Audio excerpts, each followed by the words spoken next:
A nurse saves a stranger with her blood, not knowing he's a secret millionaire and a single dad. As their lives slowly connect, love and truth begin to unfold. But can kindness turn into something more? And what happens when hidden pasts return? Will love survive the truth? Or tear them apart? Hello, family. Welcome to Storytime Bichali. Kindly subscribe to my YouTube channel, like, and share this video to your friends and loved ones. Thank you as you do so. Sit back, relax as we dive into the story. The night was thick with rain and silence, the kind of silence that only hospitals know. Outside, the storm washed over the city like a blanket, its steady rhythm tapping against the glass windows of Mercy General Hospital. Inside, the fluorescent lights cast a dull glow over the halls, and the scent of antiseptic lingered in the air. Eloan Hart, a young nurse with soft, sea-green eyes and a patient smile, was finishing her second consecutive shift. Her hair, once neatly tied back, now fell in loose strands around her face. Her feet ached in her worn white sneakers, and the corners of her eyes hinted at exhaustion. But she didn't complain, she never did. Eloan was known for her gentle heart. She stayed late when others clocked out.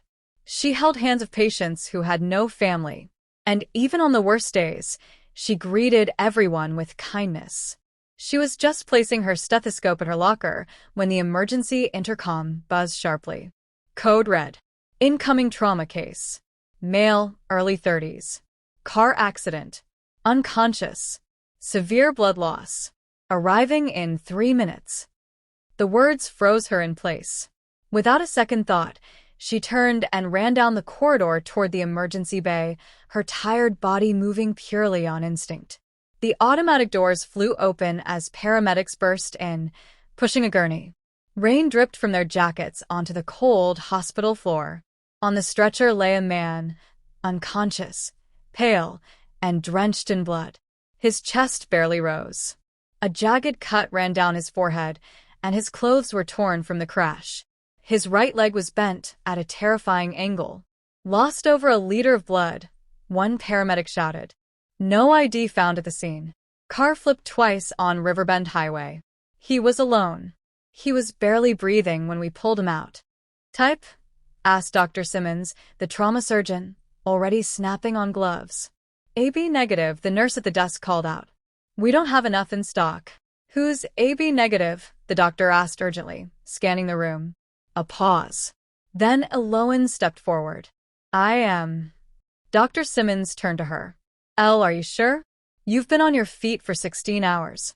I'm sure, she said calmly. Hook me up. A nurse tried to protest. Eloan, it's not safe for you to. He'll die if I don't, she interrupted, eyes steady. Please. Just do it. Minutes later, she was seated in the donation room. The cool metal of the chair pressed against her back. A needle slid into her arm, and warm blood flowed through the tube into a rapidly filling bag. She watched it quietly, not with fear, but with purpose. As her blood left her body, she thought of the man lying unconscious in the next room. She hadn't seen his face clearly, just glimpses.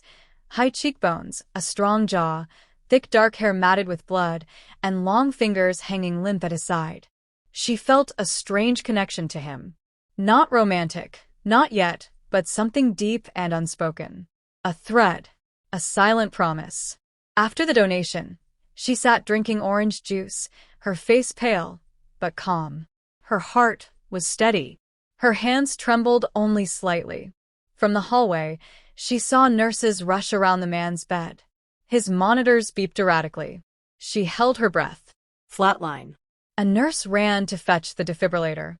Clear. Still nothing. Again, clear. A pause. Beep. A single sound.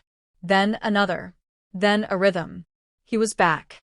Eloan leaned against the wall, her knees weak, not from the donation, but from relief.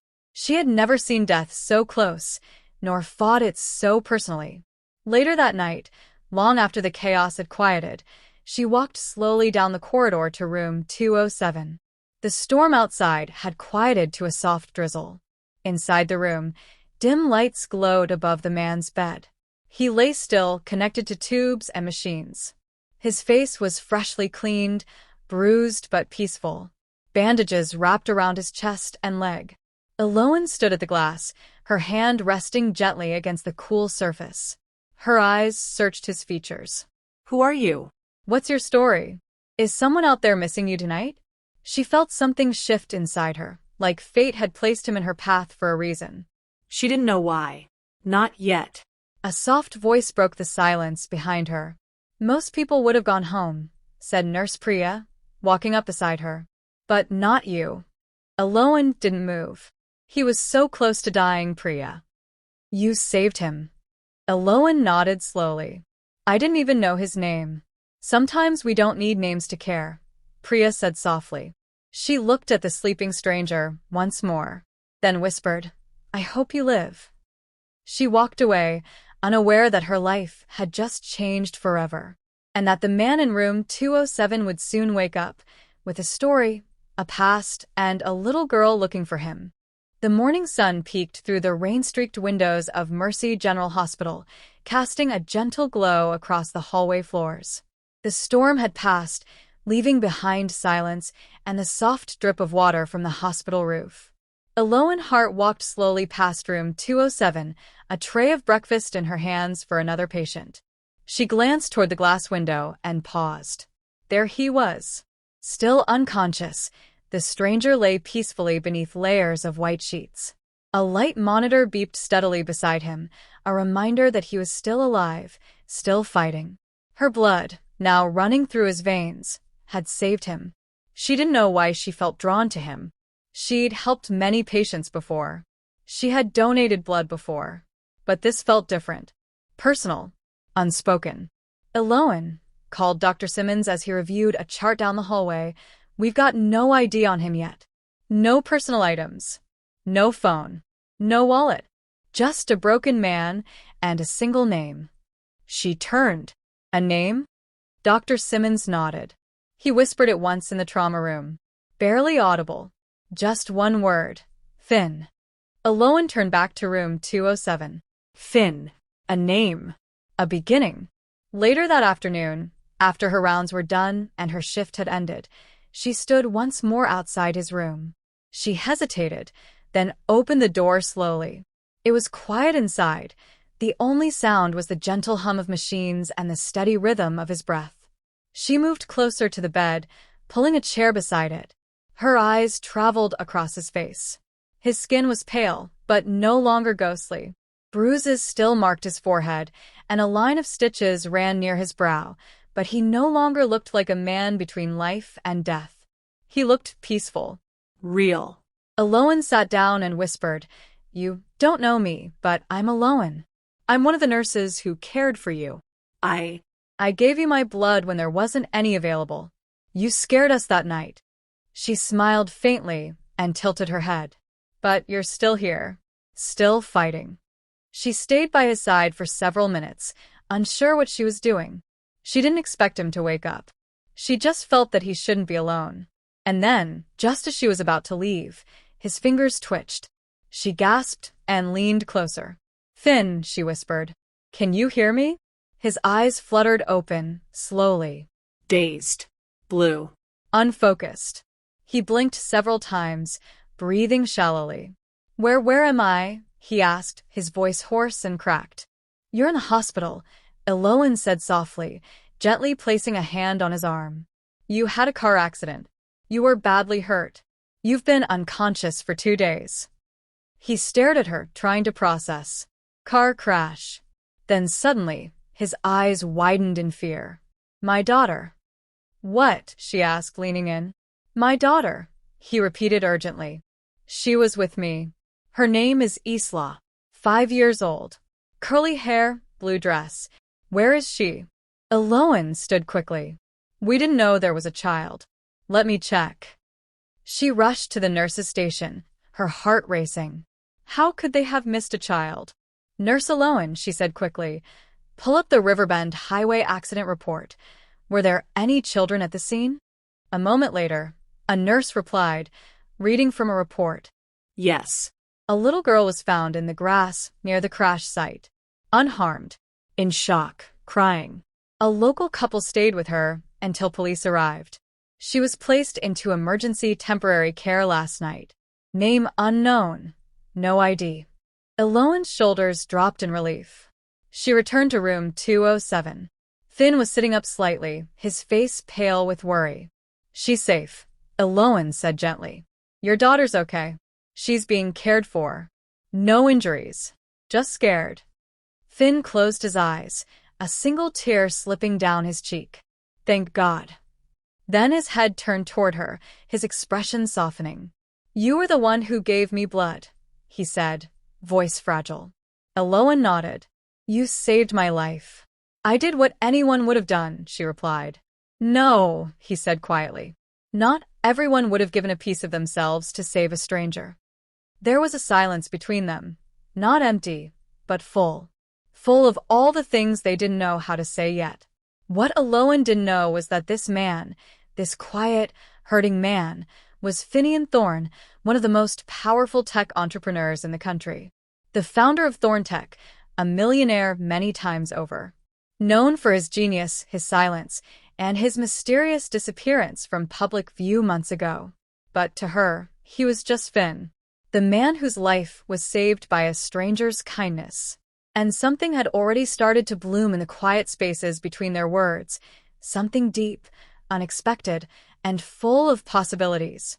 The hospital began to feel quieter over the next few days. Not because there were fewer patients, but because room 207 was no longer a room full of fear. It was slowly becoming a room filled with warmth, laughter, and something deeper that neither of them fully understood yet. Finian Thorne was healing. He still moved with difficulty, his leg in a cast and his chest wrapped with bandages, but every day he opened his eyes more brightly.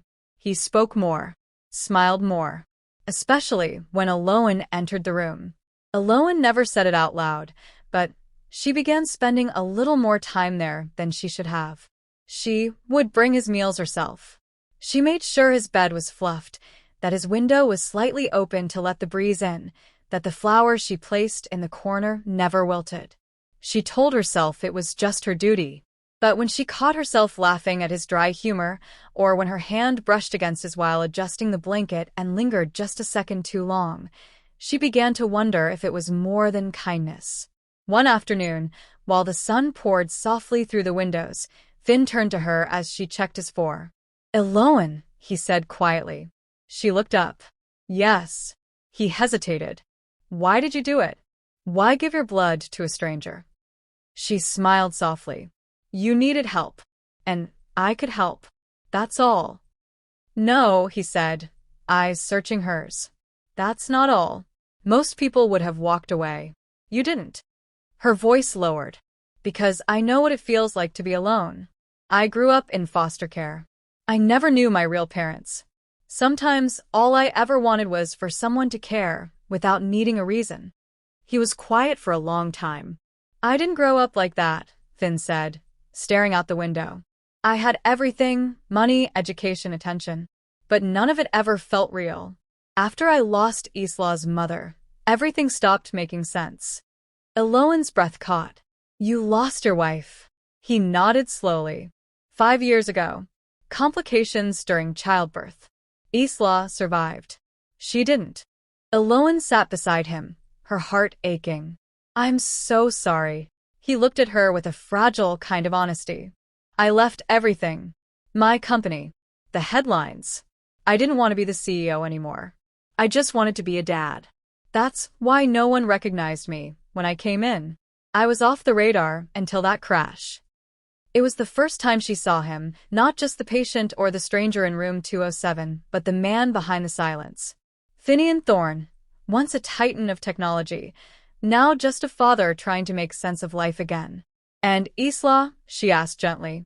He smiled faintly. She's my whole world. My reason to keep breathing. At that moment, a nurse knocked and entered with a file. Mr. Thorne, she said, her tone suddenly formal. Child Protective Services has arranged to bring Isla here to visit you today. Eloan blinked. They're letting her come? Finn's face lit up with disbelief. She's coming? She should arrive within the hour. The nurse confirmed, then stepped out. He turned to Aloan, voice trembling. Do I look all right? What if she's scared to see me like this? Aloan smiled gently and reached up to smooth his hair. You look like a father who loves her.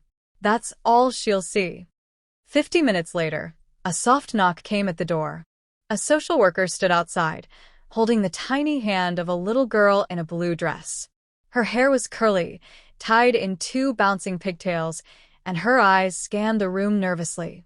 Isla, Finn whispered, holding back tears. Daddy, she cried, rushing forward. Finn winced as she climbed into the bed, wrapping her arms around his neck, but he didn't care. He held her as tight as his injuries allowed, kissing the top of her head again and again. I missed you so much, Isla said, her voice trembling. I missed you more, my little star, he whispered back. Aloan turned away, tears in her eyes. She hadn't expected to feel so much just from watching them. It reminded her of all the things she'd never had, but also, strangely, it made her heart feel full. Isla noticed Aloan standing by the window. Who's she, Daddy? Finn looked at Aloan, eyes soft. That's Aloan. She's the nurse who helped save Daddy's life. The little girl looked at her seriously, then stretched out her arms. Thank you for saving him. Aloan laughed gently and knelt down to hug her. You're very welcome, Isla. Later, as Isla played with a stuffed animal on Finn's bed and the room filled with the soft sound of her laughter, Finn whispered, You didn't just save my life, Aloan. You brought my family back to me. Aloan's heart skipped. But what he didn't know, something is bothering Aloan, and she will definitely let him know very soon. The sound of laughter from room 207 echoed faintly down the hospital corridor. Isla's giggles warmed the cold walls, and Aloan found herself smiling as she stepped into the room with a small tray of fruit.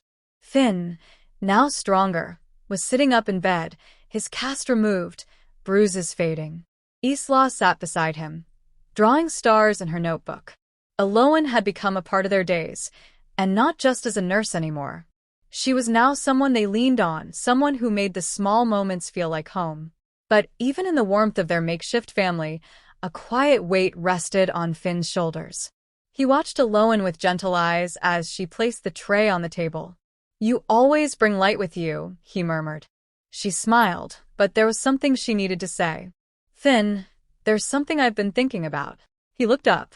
You left your company, your name, your purpose. You ran because you were grieving, and I understand that. But maybe it's time you stop hiding. He blinked. Aloan. No, she said softly, moving closer. I'm not saying go back to the old life, not the pressure, not the headlines. But there are people who believed in you.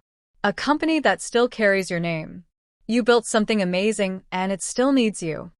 Finn's eyes dropped to Isla, who was humming quietly to herself. And what if I go back and lose this piece? Lose her? You won't, Aloan whispered. Because you won't be going alone. You're not the same man you were when you walked away. And Isla now has someone who can help hold the pieces together. He met her eyes. I'll be there, she said, her voice trembling slightly. For you. For her. You don't have to choose between your past and your future anymore. We are your future. Silence settled in the room like a soft wind. And then Finn reached out, gently taking her hand. You do that? Come with me? Leave this life. She squeezed his fingers. You were a stranger when we met. But now, you're the home I never had. I'm not letting that go. That night, after Isla had fallen asleep beside her father, Aloan sat on the hospital balcony, staring at the stars. Finn joined her, a light blanket around his shoulders. I called my board today, he said suddenly. She turned. You did. He nodded. Told them I'm coming back, slowly. As a mentor, not the boss. I'll help guide things, be present. But on my terms this time. She smiled, proud of him. Good. He turned to her. You changed everything, Aloan. She leaned her head on his shoulder. And you gave me something I never thought I'd find. A place where I belong. 2 weeks later, Finn walked out of the hospital, Isla skipping ahead in a blue sundress, and Aloan beside him, holding his hand. There were no cameras. No noise. Just peace. They moved into a quiet cottage just outside the city. Finn spent time rebuilding his life, one small piece at a time. Isla started school nearby, and Aloan, though no longer working in a hospital, found her purpose in something new: motherhood, love, and healing the man who once lost everything. And one crisp morning, as the sun rose through the trees behind their cottage, Isla tugged on Aloan's sweater and said, "Are you going to be my mom forever now?" Aloan knelt down, tears in her eyes, and whispered, "Yes, sweet girl, forever." Finn stood behind them, watching with misty eyes, knowing that life hadn't given him a second chance. It had given him everything he didn't know he needed: a nurse's heart, a little girl's love, and a man brave enough to return. And together, they lived happily ever after. Not as strangers, but as a family. That brings us to the end of this video. I hope you enjoyed it. If you do, kindly subscribe to my YouTube channel. Comment what you feel about the story. Your support and engagement encourage me to post more videos. Thanks for watching.